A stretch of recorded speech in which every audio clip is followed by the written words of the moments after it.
फिरौन के पास जाकर यह समाचार दिया कि मेरा पिता और मेरे भाई और उनकी भेड़ बकरियां, गाय बैल और जो कुछ उनका है सब कनान देश से आ गया है और अभी तो वे गोशेन देश में हैं।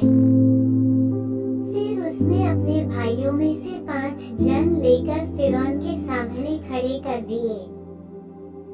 फिरौन ने उसके भाइयों से पूछा, तुम्हारा उद्यम क्या है? उन्होंने फिरौन से कहा, तेरे दास चरवाहे हैं और हमारे पुरखा भी ऐसे ही रहे। फिर उन्होंने फिरौन से कहा, हम इस देश में परदेशी की भांति रहने के लिए आए हैं, क्योंकि कनान देश में भारी अकाल होने के कारण तेरे दासों को भेड़ बकरियों के लिए चारा न रहा, सो अपने दासों को गोशेन देश में रहने की आज्ञा दे। तब फिरौन ने यूसुफ से कहा, तेरा पिता और तेरे भाई तेरे पास आ गए हैं और मिस्र देश तेरे सामने पड़ा है। इस देश का जो सबसे अच्छा भाग हो उसमें अपने पिता और भाइयों को बसा दे, अर्थात वे गोशेन ही देश में रहें। और यदि तू जानता हो कि उनमें से परिश्रमी पुरुष हैं, तो उन्हें मेरे पशुओं के अधिकारी ठहरा दे। तब यूसुफ ने अपने पिता याकूब को ले आकर फिरौन के सम्मुख खड़ा किया और याकूब ने फिरौन को आशीर्वाद दिया। तब फिरौन ने याकूब से पूछा, तेरी अवस्था कितने दिन की हुई है? याकूब ने फिरौन से कहा, मैं तो 130 वर्ष परदेशी होकर अपना जीवन बीता चुका हूँ। मेरे जीवन के दिन थोड़े और दुख से भरे हुए भी थे और मेरे बाप दादे परदेशी होकर जितने दिन तक जीवित रहे उतने दिन का मैं अभी नहीं हुआ। और याकूब फिरौन को आशीर्वाद देकर उसके सम्मुख से चला गया। तब यूसुफ ने अपने पिता और भाइयों को बसा दिया और फिरौन की आज्ञा के अनुसार मिस्र देश के अच्छे से अच्छे भाग में, अर्थात रामसेस नाम देश में भूमि देकर उनको सौंप दिया। और यूसुफ अपने पिता का और अपने भाइयों का और पिता के सारे घराने का एक एक के बाल बच्चों के घराने की गिनती के अनुसार भोजन दिला दिलाकर उनका पालन पोषण करने लगा। और उस सारे देश में खाने को कुछ न रहा, क्योंकि अकाल बहुत भारी था और अकाल के कारण मिस्र और कनान दोनों देश नाश हो गए। और जितना रूपा मिस्र और कनान देश में था, सबको यूसुफ ने उस अन्न की संति जो उनके निवासी मोल लेते थे इकट्ठा करके फिरौन के भवन में पहुंचा दिया। जब मिस्र और कनान देश का रूपा चुक गया, तब सब मिस्री यूसुफ के पास आकर कहने लगे, हमको भोजन वस्तु दे, क्या हम रूपे के न रहने से तेरे रहते हुए मर जाएं? यूसुफ ने कहा, यदि रूपे न हो तो अपने पशु दे दो और मैं उनकी संति तुम्हें खाने को दूंगा।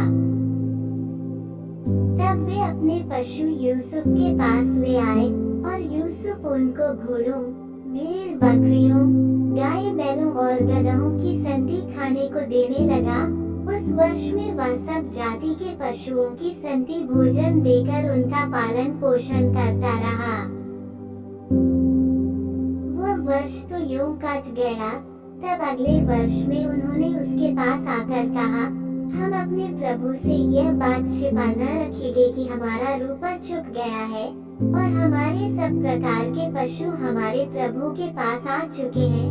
इसलिए अब हमारे प्रभु के सामने हमारे शरीर और भूमि छोड़कर और कुछ नहीं रहा। हम तेरे देखते क्यों मरे और हमारी भूमि क्यों उजड़ जाए?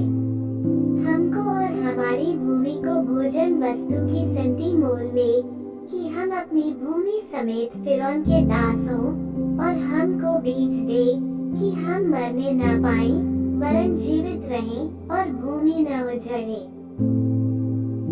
तब यूसुफ ने मिस्र की सारी भूमि को फिरौन के लिए मोल लिया, क्योंकि उस कठिन अकाल के पड़ने से मिस्रियों को अपना अपना खेत बेच डालना पड़ा, इस प्रकार सारी भूमि फिरौन की हो गई और एक छोर से लेकर दूसरे छोर तक सारे मिस्र देश में जो प्रजा रहती थी उसको उसने नगरों में लाकर बसा दिया।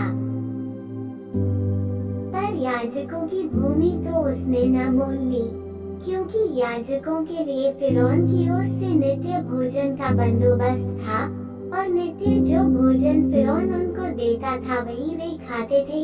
इस कारण उनको अपनी भूमि बेचनी न पड़ी। तब यूसुफ ने प्रजा के लोगों से कहा, सुनो, मैंने आज के दिन तुमको और तुम्हारी भूमि को भी फिरौन के लिए मोल लिया है। देखो, तुम्हारे लिए यहाँ बीज है, इसे भूमि में बोओ और जो कुछ उपजे उसका पंचमांश फिरौन को देना, बाकी 4 अंश तुम्हारे रहेंगे कि तुम उसे अपने खेतों में बोओ और अपने अपने बाल बच्चों और घर के और लोगों समेत खाया करो। उन्होंने कहा, तूने हमको बचा लिया है, हमारे प्रभु के अनुग्रह की दृष्टि हम पर बनी रहे और हम फिरौन के दास होकर रहेंगे। सो यूसुफ ने मिस्र की भूमि के विषय में ऐसा नियम ठहराया जो आज के दिन तक चला आता है कि पंचमांश फिरौन को मिला करे, केवल याजकों ही की भूमि फिरौन की नहीं हुई।